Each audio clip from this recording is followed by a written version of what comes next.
था कि आप किसी भी प्रकार के वास्तुशास्त्र से मतलब कोई हमारे लिए मतलब नहीं रखना, ना उसको मानना है। अब आप ये बताइए कि जैसे हमारे दिशाओं का दिशाशूल मानते हैं हम लोग, अब उसके बगैर जैसे हम किसी दिन के कोई मुहूर्त नहीं मानते आप लोग। हम कभी जैसे मंगलवार को कहीं नहीं जाते, उससे हानि भी होती है। बिल्ली रास्ता काट जाए तो उससे भी हमारे लिए मतलब जैसे एक्सीडेंट हो जाए, कोई दिक्कत आ जाए, इस प्रकार से। और आप लोग कहते हो कि ये कुछ मत मानो, इसमें तो मतलब हमको हानि हो सकती है ना। व्रत करना ये भी मना करते हैं कि नहीं, वो तो ठीक है। इनका कहना है कि जो ज्योतिष शास्त्र होता है, जो भी होता है कि आज का दिन हमारे लिए विशेष है, ऐसा संत रामपाल जी महाराज जी के शिष्य नहीं मानते हैं। तो इस पर आप क्या कहना चाहेंगे इन लोगों से? देखिए, जो जीव हैं जितने भी पृथ्वी पे, तो वो जीव तो सब चलेंगे। अब चाहे बिल्ली हो, चाहे कुत्ता हो, चाहे गधा हो, चाहे सूअर हो, कोई भी हो, वो तो चलेगा। हम जीव हैं, हम भी चलेंगे। अगर हम रास्ते से जा रहे हो, अगर हमारा रास्ता कोई काट दे, क्या हमारा शुभ हो जाएगा? ये बताइए, वो भी तो जीव हैं। अगर कोई जीव अपने सामने से निकल जाए तो क्या अशुभ हो जाएगा? या कोई प्राणी हमारे सामने से आ जाए तो क्या अशुभ हो जाएगा? देखिए, ये हमारे मन की मनगढ़ंत कहानियां हैं, और जो हमारे जो नकली धर्म गुरु हैं, इन लोगों ने ज्योतिष बना दिया, कुछ बना दिया, ये सब पाखंड बता दिया। मैं आपके जो ज्योतिषी हों, उन ज्योतिषियों को ले आइए, वो ज्योतिषी से निकाल के दिखाएं कि आपके भविष्य में ऐसा होगा, और ऐसे से अलावा ऐसा नहीं हो सकता। अगर आपका भविष्य फेल हो गया, फिर क्या कहोगे आप? बताइए, आप उन ज्योतिषी को ले आइए, बताइए सर। फिर बिल्कुल हम मानेंगे कि संत रामपाल जी महाराज जी समर्थ शक्ति हैं। तो देखिए, यहाँ पर लाखों ऐसे लोग हैं जो ज्योतिषियों के पास गए। हर आदमी जाता है, जैसे जब तक संत रामपाल जी महाराज जी से नहीं जुड़ता है तो वो सब जगह जाता ही है। तो ऐसे लाखों लोग हैं जो ज्योतिषियों के पास जाते हैं, तो ज्योतिषी बताते हैं कि तुम्हारी आयु का 20 वर्ष की है, 18 वर्ष की है, 50 वर्ष की है, 60 वर्ष की है, इसके बीच में तुम्हारा ये हो जाएगा, वो हो जाएगा, आपकी मृत्यु हो जाएगी। आप तो वो लोग कई जगह गए, कई जगह उनको पूछा, ज्योतिषियों ने वही बताया। लेकिन जब वो संत रामपाल जी महाराज जी की शरण में आए, वो संत रामपाल जी महाराज जी की शरण में आने के बाद जो उनको पता था कि हमें 20 साल बाद मर जाना है, वो आज वो 40 साल के हो गए, वो नहीं मरे।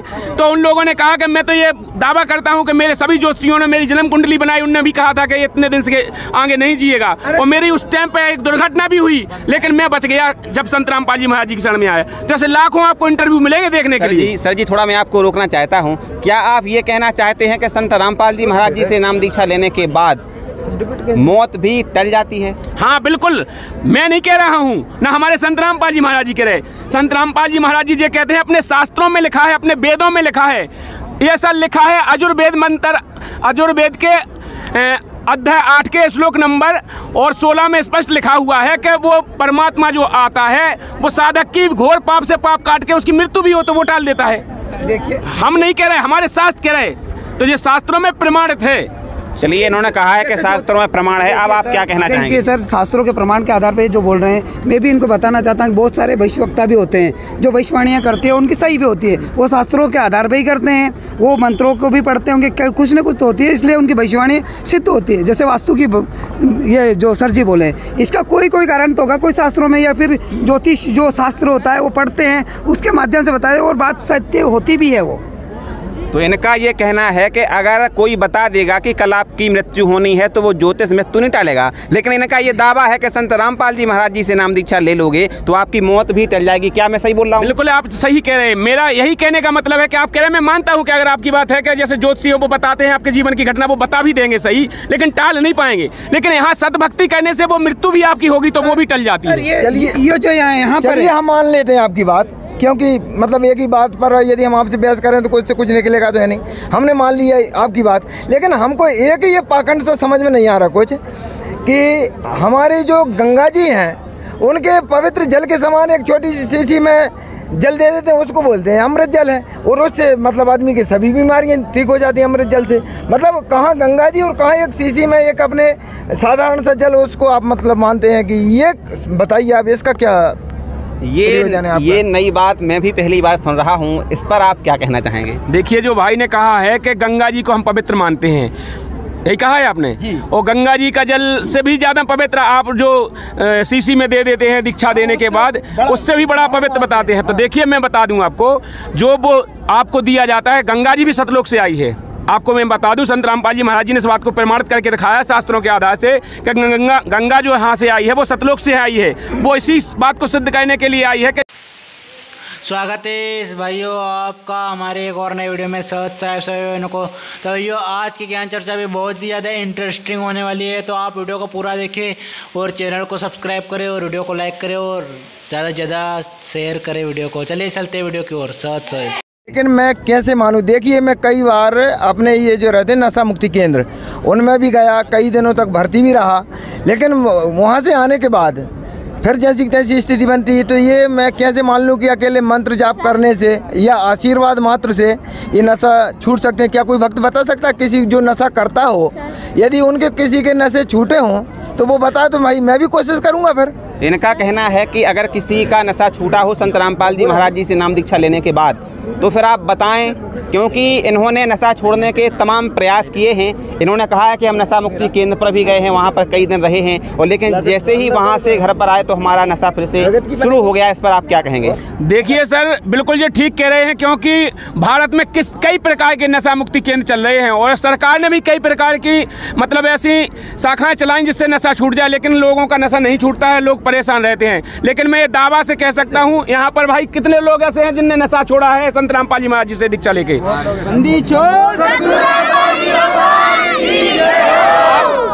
आप कैमरा से घुमा के दिखाइए, चारों तरफ जितने लोग खड़े हुए हैं हमारे इस डिबेट में, सभी नशा करते थे और सभी लोग इस नशे को संत रामपाल जी महाराज जी की वचन शक्ति से, उस मंत्र शक्ति से सारे नशे छोड़ करके यहाँ आए हुए हैं।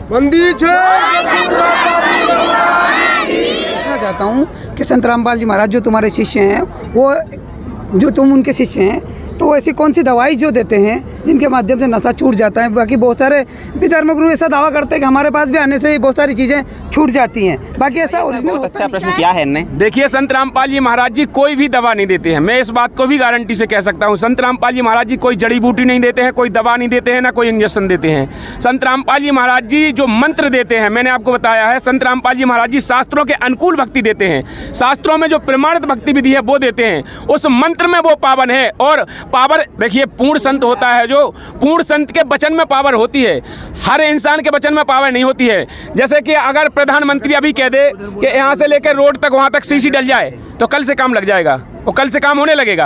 और वही बात हम सभी चिल्ला चिल्ला के कहो, वही शब्द हम कहो सब जने कि यहाँ से सीसी डल जाए। आपने एक नियम को पढ़ा था मैंने, उसमें लिखा था कि आप किसी भी प्रकार के वास्तु शास्त्र से मतलब कोई हमारे लिए मतलब नहीं रखना, ना उसको मानना है।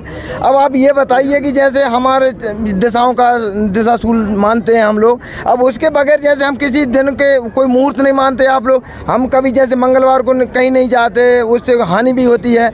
बिल्ली रास्ता काट जाए तो उससे भी हमारे लिए मतलब जैसे एक्सीडेंट हो जाए, कोई दिक्कत आ जाए, इस प्रकार से। और आप लोग कहते हो कि ये कुछ मत मानो, इसमें तो मतलब हमको हानि हो सकती है ना। व्रत करना ये भी मना करते हैं कि नहीं, वो तो ठीक है। इनका कहना है कि जो ज्योतिष शास्त्र होता है, जो भी होता है कि आज का दिन हमारे लिए विशेष है, ऐसा संत रामपाल जी महाराज जी के शिष्य नहीं मानते हैं। तो इस पर आप क्या कहना चाहेंगे? संत रामपाल जी महाराज जी समर्थ शक्ति हैं।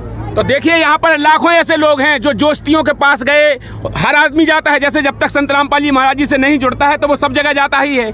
तो ऐसे लाखों लोग हैं जो ज्योतिषियों के पास जाते हैं, तो ज्योतिषी बताते हैं कि तुम्हारी आयु का 20 वर्ष की है, 18 वर्ष की है, 50 वर्ष की है, 60 वर्ष की है, इसके बीच में तुम्हारा ये हो जाएगा, वो हो जाएगा, आपकी मृत्यु हो जाएगी। आप तो वो लोग कई जगह गए, कई जगह उनको पूछा, ज्योतिषियों ने वही बताया। लेकिन जब वो संत रामपाल जी महाराज जी की शरण में आए, वो संत रामपाल जी महाराज जी की शरण में आने के बाद जो उनको पता था कि हमें 20 साल बाद मर जाना है, वो आज वो 40 साल के हो गए, वो नहीं मरे।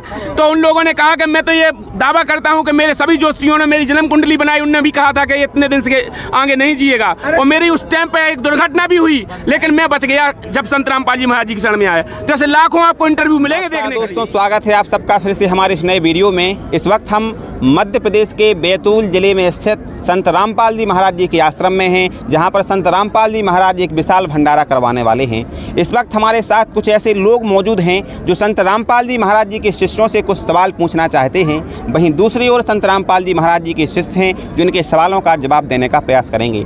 आइए हम इस चर्चा को शुरू करें। इससे पहले आपसे हमारी गुजारिश है, अगर आप हमारे चैनल पर नए हैं तो चैनल को सब्सक्राइब करें, बेल आइकन को प्रेस करें ताकि आने वाले वीडियो का नोटिफिकेशन आप तक सबसे पहले पहुंच सके। आइए हम चर्चा को शुरू करते हैं। सबसे पहले नमस्कार सर। नमस्कार जी। क्या नाम है आपका? अमर सिंह लोधी। सर जी, आप संत रामपाल जी महाराज जी के इस आश्रम में आए हैं, तो संत रामपाल जी महाराज जी के शिष्यों से क्या कुछ कहना चाहेंगे आप? देखिए, हम पहली बार आए थे एक बार ऐसी समागम में भंडारा ग्रहण करने के लिए। तो उस समय हमको कुछ ऐसा लगा, हमारी डिबेट भी हुई थी, लेकिन भाई साहब ने कुछ हमारे प्रश्नों के उत्तर भी दिए थे, तो कुछ तो हमको सही लगे और हम ये सोच रहे थे कि हम भी नाम दीक्षा लेंगे, लेकिन इस बार हम आए, हमका और इसको खंगालें कैसा क्या मार्ग है, कैसी क्या भक्ति देते हैं और कैसे क्या इनके स्वभाव हैं लोगों के, तो इस वजह से हम दोबारा से यहाँ पर आए हुए हैं। तो फिर अब आप यहाँ दूसरी बार आए हुए हैं तो आपको क्या कुछ कहना चाहेंगे संत रामपाल जी महाराज जी के शिष्यों से? हम इनसे ये पूछना चाहते हैं, पिछली बार हम आए थे और हमने बल्कि इन्हों से पूछा था कि यहाँ पर हमारे ब्रह्मा विष्णु महेश इत्यादि किसी भी देवी देवता की फ़ोटो नहीं दिख रही कहीं भी आश्रम में, सिर्फ कबीर साहिब की, संत रामपाल जी महाराज जी की, सिर्फ इन्हीं के फ़ोटो दिख रहे थे।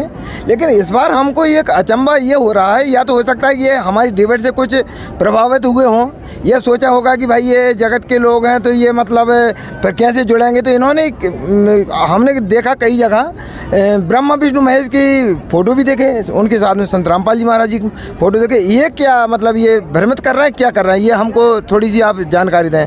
इनका कहना है कि जो हम पिछली बार आए थे तब ब्रह्मा विष्णु शिव जी की फ़ोटो यहाँ पर दिखाई नहीं दे रहे थे, अब जब हम दूसरी बार आए हैं तो ब्रह्मा जी विष्णु जी के शिव जी की फ़ोटो यहाँ पर हैं। इस पर वो पूछ रहे हैं कि ऐसा ये चेंजेस, ये बदलाव क्यों किया गया है। हम आपसे बात करें इससे पहले आपका परिचय, आपका नाम क्या है? मेरा नाम हेमंत दास है, मैं जिला निवाड़ी MP का रहने वाला हूँ। सर जी, अब इनका जो सवाल है वो तो आप समझ ही गए होंगे, अब आप क्या कहना चाहेंगे? देखिए, मैं भाई से ये कहना चाहता हूँ कि जो भाई ने कहा है कि यहाँ पर ब्रह्मा विष्णु महेश के पहले फ़ोटो नहीं थे, वो तो पहले भी थे, लेकिन इनकी भूल है कि इनने देखे ना हो शायद।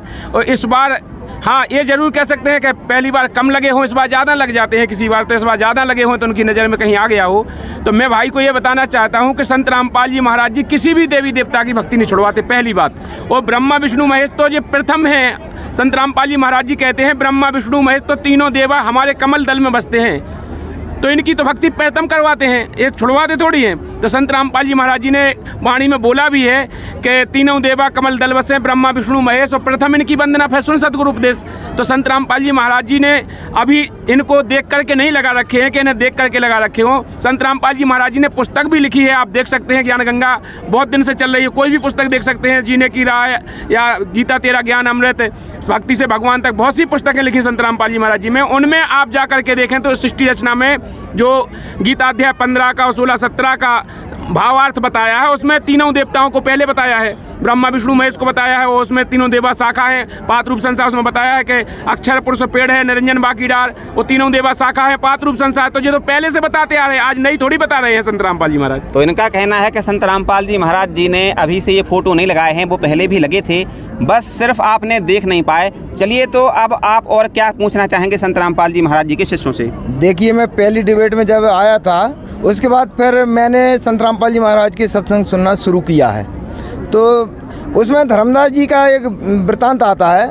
तो धर्मदास जी बार बार आते, फिर उनको मुकर जाते, उनका भाई ये हमारे देवता की ये बुराई करते हैं, ऐसा करते हैं, वैसा करते हैं। तो मेरे ख्याल से धर्मदास जी बिल्कुल सही कर रहे थे, क्योंकि जब तक हम संतुष्ट ना हो जाएं तब तक हमको किसी मार्ग पर आगे नहीं बढ़ना चाहिए। तो ये मेरी समझ में नहीं आ रहा। मेरी समझ में तो धर्मदास जी बिल्कुल सही, उनको डाउट होता था कि ये भक्ति जो बता रहे हैं वो गलत है। तो आपको भी लगता है कि संत रामपाल जी महाराज जो भक्ति बता रहे हैं वो गलत है? मेरा मतलब ये है कि गलत तो मैं सिद्ध नहीं कर सकता क्योंकि प्रमाण देते हैं, लेकिन मेरा उद्देश्य ये, मुझको भी नाम दीक्षा लेना थी, तो मैं जब तक पूर्ण रूप से संतुष्ट नहीं हो जाऊंगा तब तक मुझे मतलब आगे नहीं बढ़ना चाहिए, मेरा मानना ये है। आप संतुष्ट तभी होंगे जब संत रामपाल जी महाराज जी के शिष्यों से सवाल करेंगे, उनसे बात करेंगे। तो आप संत रामपाल जी महाराज जी के शिष्यों से क्या पूछना चाहेंगे, क्या हैं आपकी शंकाएं? हम इनसे ये पूछना चाहते हैं भाई से कि जैसे ये कहते हैं कि जीव हिंसा नहीं करना चाहिए, नियम हमने भी पढ़े फिर इनके नियम, भाई ये नियम, तो उन नियमों का हम पूरा अक्षरशः पालन नहीं कर सकते, लेकिन फिर भी कोशिश करेंगे कि हम उनका पालन करें। मगर अब बिल्कुल पूर्ण रूप से सोचते हैं कि भाई मतलब किसी प्रकार का नशा नहीं करना चाहिए। मेरे पेट में जैसे गैस बनती है, उसके लिए मुझे तंबाकू खाना भी पड़ती है, बीड़ी भी पीना पड़ती है। यदि वो नहीं खाते पीते तो हमको मतलब लेटरिन जाने में भी दिक्कत होती है, गैस बनती है। अब ये कैसे छूट पाएगी, ये बताइए आप। इनका कहना है कि जो संत रामपाल जी महाराज जी से नाम दीक्षा लेते हैं तो हमें नशे को छोड़ना पड़ता है, और ये कह रहे हैं कि हमारी इतनी आदत पड़ गई है कि अगर हम नशा नहीं करेंगे, गुटखा नहीं खाएंगे तो क्या नाम से हमें पेट में दिक्कत होने लगती है। इस पर आप क्या कहेंगे? देखिए, मैं भाई से कहना चाहता हूँ कि ये तो एक अपनी मानसिकता है। मानसिकता से आप सोच रहे हैं कि ऐसा करेंगे तो ऐसा नहीं होगा, जबकि ऐसा कुछ भी नहीं है। संत रामपाल जी महाराज जी से नाम उपदेश लेकर के लाखों लोग नहीं, करोड़ों लोग आज दीक्षित हैं, और करोड़ों लोग ये सभी वही जगह से निकल के आए हैं जहाँ आप थे। आप जिस तरह बीड़ी गुटखा सिगरेट करते हैं, उसी तरह जितने भी लोग यहाँ आए हुए हैं, इनमें से 75% लोग नशा करते थे। और उन लोगों ने, उनकी भी यही मानसिकता थी कि अगर हमें नहीं करेंगे तो हमारी लेटरिन नहीं उतरेगी, या हम परेशान हो जाएंगे, हमारा पेट चढ़ जाएगा, कई प्रकार की परेशानियां थी। लेकिन ऐसा बिल्कुल नहीं है। संत रामपाल जी महाराज जी के नाम उपदेश लेने मात्र से इतनी पावर है संत रामपाल जी महाराज जी के मंत्र में कि सभी प्रकार की बीमारियां ठीक हो जाती हैं। और उनके मंत्र में इतनी बड़ी पावर है कि उस मंत्र को लेने मात्र से, उसका सुमरण करने से किसी भी प्रकार का नशा करता हो प्राणी, किसी भी प्रकार के नशे में लिप्त हो, वो अपने आप छूट जाता है। उसे बुराई अपने आप छूटने के बाद उसे अच्छाई नजर आने लगती है। तो इनका कहना है कि संत रामपाल जी महाराज जी से आप नाम दीक्षा लेंगे और नशा छोड़ देंगे तो आपको किसी भी प्रकार का कोई भी साइड इफेक्ट नहीं होगा। अब आप क्या कहना चाहेंगे इनसे? लेकिन मैं कैसे मानूं? देखिए, मैं कई बार अपने ये जो रहते नशा मुक्ति केंद्र, उनमें भी गया, कई दिनों तक भर्ती भी रहा, लेकिन वहाँ से आने के बाद फिर जैसी तैसी स्थिति बनती है। तो ये मैं कैसे मान लूँ कि अकेले मंत्र जाप करने से या आशीर्वाद मात्र से ये नशा छूट सकते हैं? क्या कोई भक्त बता सकता है? किसी जो नशा करता हो, यदि उनके किसी के नशे छूटे हों तो वो बताए तो भाई मैं भी कोशिश करूँगा। फिर इनका कहना है कि अगर किसी का नशा छूटा हो संत रामपाल जी महाराज जी से नाम दीक्षा लेने के बाद, तो फिर आप बताएं, क्योंकि इन्होंने नशा छोड़ने के तमाम प्रयास किए हैं। इन्होंने कहा है कि हम नशा मुक्ति केंद्र पर भी गए हैं, वहाँ पर कई दिन रहे हैं, और लेकिन जैसे ही वहाँ से घर पर आए तो हमारा नशा फिर से शुरू हो गया। इस पर आप क्या कहेंगे? देखिए सर, बिल्कुल ये ठीक कह रहे हैं, क्योंकि भारत में कई प्रकार के नशा मुक्ति केंद्र चल रहे हैं, और सरकार ने भी कई प्रकार की मतलब ऐसी शाखाएं चलाई जिससे नशा छूट जाए, लेकिन लोगों का नशा नहीं छूटता है, लोग परेशान रहते हैं। लेकिन मैं ये दावा से कह सकता हूँ, यहाँ पर भाई कितने लोग ऐसे हैं जिनने नशा छोड़ा है संत रामपाल जी महाराज जी से दीक्षा लेके।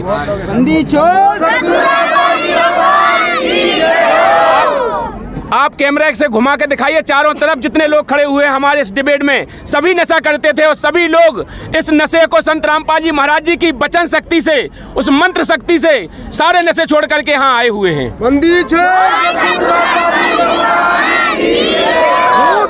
बिल्कुल झूठ, महाझूठ। ऐसा नहीं हो सकता कि हम 100 लोग खड़े हैं तो उसमें से 80 लोग हाथ ऊंचा करने लगे। ये तो आपकी कोई चाल है, ऐसा नहीं है। ऐसा तो आप सब लोग मिले हुए हैं। ऐसा आप ईमानदारी से यदि कोई बताए अपने हृदय पे हाथ रख के कि हम सत्य बोल रहे हैं तो मैं मानूं। देखिए सर, मैं बताना चाहता हूँ, इनका कहना है कि यहाँ पर जो लोग हाथ खड़े कर रहे हैं, ये भी तो हो सकता है कि वो झूठ बोल रहे हैं। देखिए सर, मैं आप लोगों से एक रिक्वेस्ट करना चाहता हूं, आप जाकर के आप जहां पर आप जिस स्थिति में हैं, संत रामपाल जी महाराज जी को छोड़कर और किसी भी संत के आप अनुयायियों के पास जाइए, उनमें जाकर आप प्रैक्टिकल करके देखिए कि कितने लोग नशा करते हैं। क्योंकि हम लोग भी जब वहां से छोड़ के आए हैं, कहीं ना कहीं हम भी तो उन्हीं से जुड़े थे। ऐसा तो है नहीं कि हम केवल संत रामपाल जी महाराज जी के यहाँ पैदा हो गए। यहाँ पर करोड़ों लोग आए हुए हैं, तो यहाँ पर ही तो पैदा हो नहीं गए। आप बोले षड्यंत्र हो सकता है, तो आपको ये तो पता होगा ही कि जगत में जाकर के देखिए, जगत में कितने लोग % नशा करते हैं, जो तो आपको पता होगा। देखिए सर, मैं पूछना चाहता हूँ कि संत रामपाल जी महाराज जो तुम्हारे शिष्य हैं, वो जो तुम उनके शिष्य हैं, तो ऐसी कौन सी दवाई जो देते हैं जिनके माध्यम से नशा छूट जाता है? बाकी बहुत सारे भी धर्मगुरु ऐसा दावा करते हैं कि हमारे पास भी आने से बहुत सारी चीज़ें छूट जाती हैं, बाकी ऐसा ओरिजिनल होता नहीं है। बताइए सर, बहुत अच्छा प्रश्न किया है इनने। देखिए, संत रामपाल जी महाराज जी कोई भी दवा नहीं देते हैं, मैं इस बात को भी गारंटी से कह सकता हूँ। संत रामपाल जी महाराज जी कोई जड़ी बूटी नहीं देते हैं, कोई दवा नहीं देते हैं, ना कोई इंजेक्शन देते हैं। संत रामपाल जी महाराज जी जो मंत्र देते हैं, मैंने आपको बताया है, संत रामपाल जी महाराज जी शास्त्रों के अनुकूल भक्ति देते हैं, शास्त्रों में जो प्रमाणित भक्ति विधि है वो देते हैं, उस मंत्र में वो पावन है। और पावर देखिए, पूर्ण संत होता है, जो पूर्ण संत के वचन में पावर होती है, हर इंसान के वचन में पावर नहीं होती है। जैसे कि अगर प्रधानमंत्री अभी कह दे कि यहाँ से लेकर रोड तक वहाँ तक सीसी डल जाए, तो कल से काम लग जाएगा, वो कल से काम होने लगेगा। और वही बात हम सभी चिल्ला चिल्ला के कहो, वही शब्द हम कहो सब जने कि यहाँ से सीसी डल जाए, तो क्या डल जाएगी? आपका क्या कहना, आप क्या चाहते हैं सर? आप ये कहना चाहते हैं कि संत रामपाल जी महाराज जी से जो नाम लेते हैं, नाम लेते ही सारी चीज़ें छूट जाती है, ये कहना चाहते हैं कि आप? हाँ बिल्कुल, मैं यही कहना चाहता हूँ, क्योंकि जो पूर्ण संत होता है, पूर्ण संत के वचन में पावर होती है।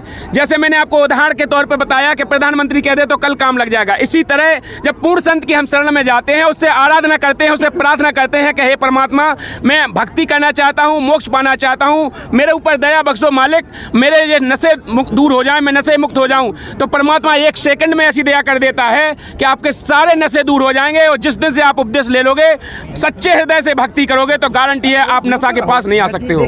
देखिए सर, नशा जो होता है वो जो आदमी की दृढ़ इच्छा शक्ति हो तो कुछ भी छोड़ सकता है। ऐसा नहीं है कि संभव नहीं है कि जो संत रामपाल जी महाराज से जुड़े हैं वही लोग नशा नहीं करते, बाकी अदर भी बहुत सारे लोग नशा नहीं करते हैं। तो इसका कारण क्या है सर? वो बहुत सारे लोग ऐसे ही नशा नहीं करते, उन्होंने भी तो इस चीज़ को छोड़ा है ना। नशा छोड़ना एक अलग बात है, बाकी यूँ बोल रहे हो कि नशा नाम लेते ही छोड़ देते हैं। बहुत सारी चीज़ें ऐसी होती है, नशा मुक्ति केंद्र से बहुत सारे लोग नशा छोड़ देते हैं, बहुत सारे लोग नशा नहीं छोड़ते हैं। तो ये तो अपनी इच्छा शक्ति काम करती है ना सर। अपनी इच्छा अगर प्रबल हो कि हमें ये चीज़ नहीं करना है तो वो वैसे ही छोड़ सकता है ना, वो तो उसे नाम दीक्षा की जरूरत क्या पड़ती है। इनका कहना है कि अगर हमें नशा छोड़ना है तो संत रामपाल जी महाराज जी से नाम दीक्षा लेने की आवश्यकता नहीं है, हम बिना नाम दीक्षा लिए भी नशा छोड़ सकते हैं। अभी अभी भाई ने कहा था कि मैं भी चाहता हूं कि नशा छोड़ दूं, तो इनकी इच्छा नहीं थी तो इन्होंने क्यों नहीं छोड़ पाया।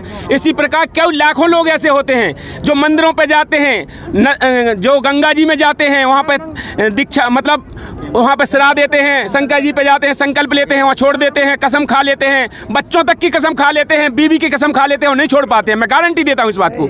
देखिए, इच्छा काम नहीं करती है। यहाँ पर आप कहेंगे कि इच्छा से, अगर इच्छा काम करती तो हम नशे करते ही क्यों? पहले आप ये बताइए। अरे सर ठीक है, अब इसको छोड़िए। ठीक है, हमने मान लिया कि छूट जाएगा नशा, अच्छी बात है, हम भी यही सोच रहे हैं कि हमारा नशा छूट जाए। दूसरी बात मैं ये कहना चाहता हूँ कि आपके एक नियम को पढ़ा था मैंने, उसमें लिखा था कि आप किसी भी प्रकार के वास्तुशास्त्र से मतलब कोई हमारे लिए मतलब नहीं रखना, ना उसको मानना है। अब आप ये बताइए कि जैसे हमारे दिशाओं का दिशाशूल मानते हैं हम लोग, अब उसके बगैर जैसे हम किसी दिन के कोई मुहूर्त नहीं मानते आप लोग, हम कभी जैसे मंगलवार को कहीं नहीं जाते, उससे हानि भी होती है। बिल्ली रास्ता काट जाए तो उससे भी हमारे लिए मतलब जैसे एक्सीडेंट हो जाए, कोई दिक्कत आ जाए, इस प्रकार से। और आप लोग कहते हो कि ये कुछ मत मानो, तो इसमें तो मतलब हमको हानि हो सकती है ना। व्रत करना ये भी मना करते हैं कि नहीं, वो तो ठीक है। इनका कहना है कि जो ज्योतिष शास्त्र होता है, जो भी होता है कि आज का दिन हमारे लिए विशेष है, ऐसा संत रामपाल जी महाराज जी के शिष्य नहीं मानते हैं। तो इस पर आप क्या कहना चाहेंगे इन लोगों से? देखिए, जो जीव हैं जितने भी पृथ्वी पे, तो वो जीव तो सब चलेंगे। अब चाहे बिल्ली हो, चाहे कुत्ता हो, चाहे गधा हो, चाहे सुअर हो, कोई भी हो, वो तो चलेगा। हम जीव हैं, हम भी चलेंगे। अगर हम रास्ते से जा रहे हो, अगर हमारा रास्ता कोई काट दे, क्या हमारा अशुभ हो जाएगा? ये बताइए, वो भी तो जीव हैं। अगर कोई जीव अपने सामने से निकल जाए तो क्या अशुभ हो जाएगा? या कोई प्राणी हमारे सामने से आ जाए तो क्या अशुभ हो जाएगा? देखिए, ये हमारे मन की मनगढ़ंत कहानियां हैं, और जो हमारे जो नकली धर्म गुरु हैं, इन लोगों ने ज्योतिष बना दिया, कुछ बना दिया, ये सब पाखंड बता दिया। मैं आपके जो ज्योतिषी हों, उन ज्योतिषियों को ले आइए, वो ज्योतिषी से निकाल के दिखाएं कि आपके भविष्य में ऐसा होगा और ऐसे से अलावा ऐसा नहीं हो सकता। अगर आपका भविष्य फेल हो गया, फिर क्या कहोगे आप? बताइए, आप उन ज्योतिषी को ले आइए, बताइए सर। फिर बिल्कुल हम मानेंगे कि संत रामपाल जी महाराज जी समर्थ शक्ति हैं। तो देखिए, यहाँ पर लाखों ऐसे लोग हैं जो ज्योतिषियों के पास गए, हर आदमी जाता है। जैसे जब तक संत रामपाल जी महाराज जी से नहीं जुड़ता है तो वो सब जगह जाता ही है। तो ऐसे लाखों लोग हैं जो ज्योतिषियों के पास जाते हैं, तो ज्योतिषी बताते हैं कि तुम्हारी आयु का 20 वर्ष की है, 18 वर्ष की है, 50 वर्ष की है, 60 वर्ष की है, इसके बीच में तुम्हारा ये हो जाएगा, वो हो जाएगा, आपकी मृत्यु हो जाएगी। आप तो वो लोग कई जगह गए, कई जगह उनको पूछा, ज्योतिषियों ने वही बताया। लेकिन जब वो संत रामपाल जी महाराज जी की शरण में आए, वो संत रामपाल जी महाराज जी की शरण में आने के बाद जो उनको पता था कि हमें 20 साल बाद मर जाना है, वो आज वो 40 साल के हो गए, वो नहीं मरे। तो उन लोगों ने कहा कि मैं तो ये दावा करता हूं कि मेरे सभी ज्योतिषियों ने मेरी जन्म कुंडली बनाई, उनने भी कहा था कि इतने दिन से आगे नहीं जिएगा। और मेरी उस टाइम पे एक दुर्घटना भी हुई, लेकिन मैं बच गया जब संत रामपाल जी महाराज जी की शरण में आया। तो ऐसे लाखों आपको इंटरव्यू मिलेंगे देखने के लिए। सर जी, थोड़ा मैं आपको रोकना चाहता हूँ। क्या आप ये कहना चाहते हैं कि संत रामपाल जी महाराज जी से नाम दीक्षा लेने के बाद मौत भी टल जाती है? हाँ बिल्कुल, मैं नहीं कह रहा हूँ, ना हमारे संत रामपाल जी महाराज जी कह रहे। संत रामपाल जी महाराज जी ये कहते हैं, अपने शास्त्रों में लिखा है, अपने वेदों में लिखा है, ये सब लिखा है। अजुर्वेद मंत्र, अजुर्वेद के अध्याय 8 के श्लोक नंबर और 16 में स्पष्ट लिखा हुआ है कि वो परमात्मा जो आता है, वो साधक की घोर पाप से पाप काट के उसकी मृत्यु भी हो तो वो टाल देता है। देखिए, हम नहीं कह रहे, हमारे शास्त्र कह रहे। तो ये शास्त्रों में प्रमाणित है। चलिए, इन्होंने कहा है कि शास्त्रों में प्रमाण है, अब आप क्या कहना चाहेंगे? सर, शास्त्रों के प्रमाण के आधार पे जो बोल रहे हैं, मैं भी इनको बताना चाहता हूँ बहुत सारे भविष्यवक्ता भी होते हैं जो भविष्यवाणियाँ करते हैं, उनकी सही भी होती है, वो शास्त्रों के आधार पे ही करते हैं, वो मंत्रों को भी पढ़ते होंगे, कुछ न कुछ तो होती है, इसलिए उनकी भविष्यवाणी सिद्ध होती है। जैसे वास्तु की ये जो सर जी बोले, इसका कोई कारण तो होगा, कोई शास्त्रों में या फिर ज्योतिष जो शास्त्र होता है वो पढ़ते हैं, उसके माध्यम से बताते हैं और बात सत्य होती भी है। वो तो इनका ये कहना है कि अगर कोई बता देगा कि कल आपकी मृत्यु होनी है तो वो ज्योतिष मृत्यु नहीं टालेगा, लेकिन इनका ये दावा है कि संत रामपाल जी महाराज जी से नाम दीक्षा ले लोगे तो आपकी मौत भी टल जाएगी। क्या मैं सही बोल रहा हूँ? बिल्कुल आप सही कह रहे हैं। मेरा यही कहने का मतलब है कि आप कह रहे हैं, मैं मानता हूँ कि अगर आपकी बात है कि जैसे ज्योतिषी वो बताते हैं आपके जीवन की घटना, वो बता भी देंगे सही, लेकिन टाल नहीं पाएंगे। लेकिन यहाँ सदभक्ति करने से वो मृत्यु भी आपकी होगी तो वो भी टल जाती है। चलिए, ये जो यहाँ पर हम मान लेते हैं आपकी बात, क्योंकि मतलब एक ही बात पर यदि हम आपसे बहस करें तो कुछ से कुछ निकलेगा तो है नहीं। हमने मान लिया आपकी बात, लेकिन हमको एक ये पाखंड से समझ में नहीं आ रहा कुछ कि हमारी जो गंगा जी हैं उनके पवित्र जल के समान एक छोटी सी शीशी में जल दे देते हैं, उसको बोलते हैं अमृत जल है, और उससे मतलब आदमी की सभी बीमारियां ठीक हो जाती हैं अमृत जल से। मतलब कहाँ गंगा जी और कहाँ एक शीशी में एक अपने साधारण सा जल, उसको आप मतलब मानते हैं कि ये बताइए आप इसका क्या? ये नई बात मैं भी पहली बार सुन रहा हूँ, इस पर आप क्या कहना चाहेंगे? देखिए, जो भाई ने कहा है कि गंगा जी को हम पवित्र मानते हैं, यही कहा है आपने, और गंगा जी का जल से भी ज़्यादा पवित्र आप जो शीशी में दे देते हैं दीक्षा देने के बाद, उससे भी बड़ा पवित्र बताते हैं। तो देखिए, मैं बता दूं आपको, जो वो आपको दिया जाता है, गंगा जी भी सतलोक से आई है। आपको मैं बता दूं, संत रामपाल जी महाराज जी ने इस बात को प्रमाणित करके दिखाया शास्त्रों के आधार से कि गंगा जो यहाँ से आई है वो सतलोक से आई है। वो इसी बात को सिद्ध करने के लिए आई है कि जो सतलोक में है, सतलोक में किसी भी वस्तु का नाश नहीं होता है, सतलोक में कोई भी वस्तु खराब नहीं होती है। तो यहाँ गंगा का पानी भी आप भर के रख दीजिए 100 साल के लिए बर्तन में, उसमें कीड़े नहीं पड़ेंगे, क्योंकि वो सतलोक से आई है। इसी प्रकार जो संत रामपाल जी महाराज जी जो जल देते हैं वो भी एक सतलोक से लाया हुआ चरणामृत है परमात्मा का।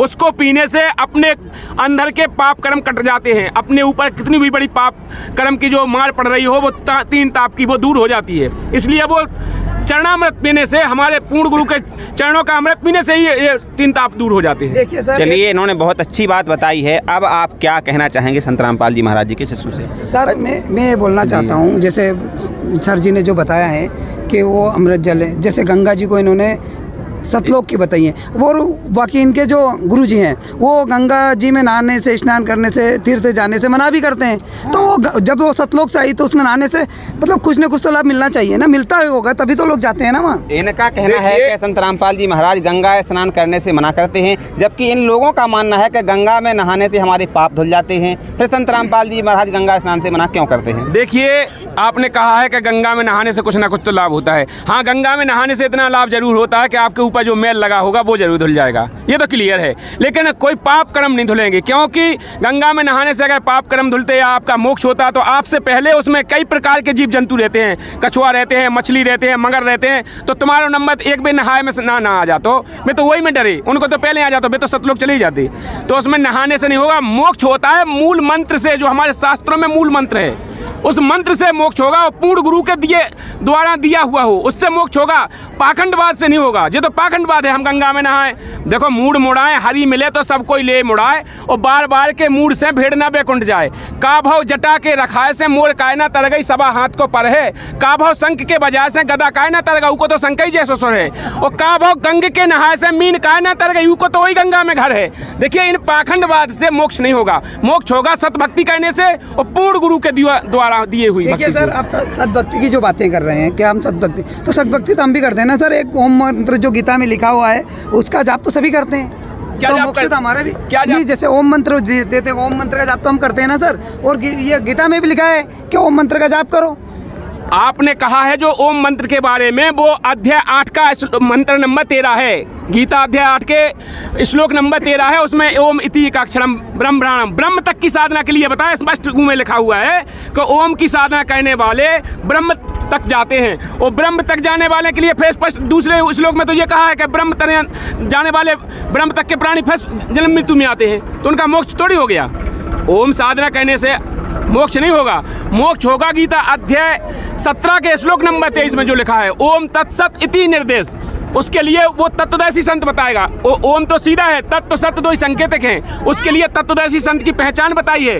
उस तत्वदर्शी संत की पहचान करो, पहले उस तत्वदर्शी संत की शरण में जाओ, फिर वो देगा वो मंत्र। गीता अध्याय 17 का श्लोक नंबर 23। सर जी, हम आपको यहाँ पर थोड़ा रोकना चाहेंगे। जो आप कह रहे हो कि तत्वदर्शी संत की शरण में जाओ, तो क्या भारत में और भी संत हैं, महंत हैं, कथावाचक हैं, जैसे बागेश्वर धाम वाले हैं, प्रेमानंद जी महाराज हैं, क्या वो तत्वदर्शी संत नहीं हैं? चलिए सर, इनका कहना है कि तत्वदर्शी संत की शरण में जाने से हमारा कल्याण होगा। अब आप इनसे क्या कहना चाहेंगे? देखिए सर, मैं इनकी बात को सहमत हूँ और मैं पूछना चाहता हूँ कि हम किस प्रकार इनको माने कि इनके जो गुरुजी है संत रामपाल जी महाराज वही तत्वदर्शी संत है। आज की दुनिया में मतलब बहुत सारे संत हैं जो अच्छी प्रवचन भी करते हैं, वो क्यों तत्वदर्शी संत नहीं है? और इनके जो गुरुजी संत रामपाल जी महाराज है, हम उनको कैसे स्वीकार करें? बताइए सर। देखिए, जो भाई ने कहा है कि बहुत सारे धर्मगुरु हैं और वो भी अच्छी अच्छी कथाएं करते हैं, तो उनको क्यों नहीं हम तत्वदर्शी संत माने? और संत रामपाल जी महाराज जी को देखिए, कोई भी चीज़ हो उसका नापने का पैमाना होता है। तो आज के समय में हमारे लिए भी पैमाना हमारे सदग्रंथ हैं, हमारी गीता जी हमारा पैमाना है। गीता जी के अध्याय 15 के श्लोक नंबर 1 में 1 से 4 तक पूरी बताया है और तत्वदर्शी संत के बारे में कि संसार रूपी वृक्ष को पीपल का पेड़ जान, और जो संसार रूपी पीपल के पेड़ को जड़ से लेके पत्ते तक बता देगा, वही सहवेदवित, वही तत्वदर्शी संत होगा। आज तक किसी ने बताया? फिर कहा है सतगुरु के लक्षण कहूँ मधुरे बैन विनोद, वो 4 वेद 60 शास्त्र कहे 18 बुध। जो सतगुरु होगा वो तत्वदर्शी संत होगा, वो 4 वेद 6 शास्त्र 18 पुराणों से प्रमाण देगा। आज तक किसी ने बताया? तो सर आप बताइए हमें। सर मैं आपसे पूछना चाहता हूँ कि जैसे आपने बताया कि क्या बताया कि उल्टा लटकाओ जो वृक्ष की बात कर रहे हैं, तो क्या आपके गुरुजी ने ऐसा कोई बताया कि तत्वदर्शी संत के माध्यम से उन्होंने ऐसा क्या बताया जिससे हम ये मान लें कि वो तत्वदर्शी संत है? उस वृक्ष के बारे में विस्तारित क्या चीज़ उन्होंने बोली है जिसको हम स्वीकार कर सकें? देखिए, उस वृक्ष के बारे में हमारी संसार की सबसे पहले तो उसमें सृष्टि रचना बताई है कि हमारी सृष्टि रचना कहाँ से हुई है, वो हमारा पूर्ण परमात्मा कौन है उसके बारे में बताया है। अक्षय पुरुष एक पेड़ है, निरंजन बाकी डार, और तीनों देवा शाखा है पात रूप संसार। जो अक्षय पुरुष है, पेड़ से बात हुई है, अभी जड़ नहीं बताई, क्योंकि जड़ वो बताने वाला स्वयं परमात्मा है। तो उसने बताया है अक्षय पुरुष तो पेड़ है, निरंजन बाकी डार, और तीनों देवा शाखा है पात रूप संसार। तो ये जो अक्षय पुरुष के उसके पेड़ के बारे में बताया, निरंजन के बारे में बताया, जड़ के बारे में बताया, तो ये सारी चीज़ें बताई, तो हमें संसार रूपी सृष्टि रचना के बारे में बताया उस पेड़ में। इसलिए हमको पूरा जो तत्वदर्शी संत होगा संसार रूपी रचना बता देगा, इसलिए प्रमाण है। तो वो प्रमाण किसी ने नहीं दिया आज तक। आपके कोई भी धर्मगुरु ऐसे हो जिनने आज तक कहा हो, हमारे सामने लाओ, है कोई? नहीं सर, तो ये कौन सा शास्त्र में लिखा है जो आप बता रहे हैं कि जो वृक्ष की जानकारी दी गई है कि जो इसके बारे में बताएगा वो तत्वदर्शी संत होगा? जो श्रीमद् भगवत गीता की बात कर रहे हैं भैया, आपने कहाँ सुना? आपने कौन से अध्याय के? अध्याय 15 के श्लोक नंबर 1 से 4 तक आपने सुना नहीं? उस तत्वदर्शी संत के बारे में बोला, वो बोला अध्याय 4 के 34 में कहा, हे अर्जुन उस तत्वदर्शी संत की शरण में जा, सरलता पूर्वक दंडवत प्रणाम कर, कपट भाव छोड़कर, जिससे तेरा कल्याण होगा। वो अध्याय 15 में मैंने बताया, अध्याय 15 के श्लोक नंबर 1 से 4 तक पढ़ेंगे ना।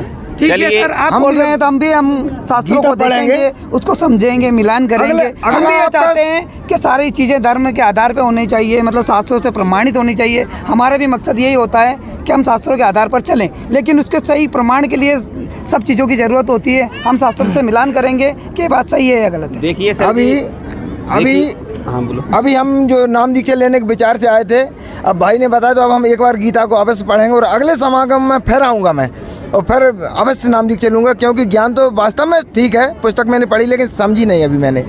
चलिए, इन काफ़ी हद तक इनके सवालों से, आपके जवाबों से ये लोग संतुष्ट हो गए हैं। तो आखिरी एक और सवाल हम आपसे पूछना चाहते हैं कि जो आज हमारे दर्शक आपको देख रहे हैं हमारे चैनल के माध्यम से, उनको आप क्या कहना चाहेंगे? देखिए, जो भी दर्शक इस डिबेट को देख रहे हैं, ये डिबेट किसी भी चैनल पर चल रही हो, तो मैं उनसे प्रार्थना करना चाहता हूं, उन दर्शकों से करबद्ध होकर प्रार्थना करना चाहता हूं कि आज के समय सभी समाज पढ़ी लिखी है, और पढ़ी लिखी होने का मतलब ये है कि हमारे सदग्रंथ हमारे सामने हैं, तो हमको उनको पढ़ना चाहिए, उनमें मिलान करना चाहिए। जो संत रामपाल जी महाराज जी एक समाज सुधार का काम कर रहे हैं, विश्व कल्याण का मिशन चला रहे हैं, इस पर फोकस करना चाहिए, देखना चाहिए और ग्रंथों को मिलाना चाहिए, और संत रामपाल जी महाराज जी के सत्संग सुनना चाहिए। सभी चैनलों पर आज लगभग 10 चैनलों पर संत रामपाल जी महाराज जी के सत्संग चल रहे हैं, और अपने प्ले स्टोर पर संत रामपाल जी महाराज जी भी ऐप अवेलेबल है, उस पर जाकर के डाउनलोड करके उसमें संत रामपाल जी महाराज जी की पूरी हिस्ट्री डली हुई है, पूरे सदग्रंथ डले हुए हैं, जो भी संसार रूपी रचना के बारे में जो इनने पूछा सब कुछ डला हुआ है। तो सभी भाई बहन इसको पढ़ें और सत्संग देखें, सुने, अपने जीवन का कल्याण कराएं, क्योंकि मनुष्य जीवन बार बार नहीं मिलता है, बड़ा अनमोल मनुष्य जीवन है। सभी से मेरी करवर प्रार्थना है, निवेदन है कि सभी भाई बहन इस संत रामपाल जी महाराज जी के सत्संगों को सुनने के बाद दीक्षा लेकर के अपना कल्याण कराएं, बस मैं यही प्रार्थना करना चाहता हूँ।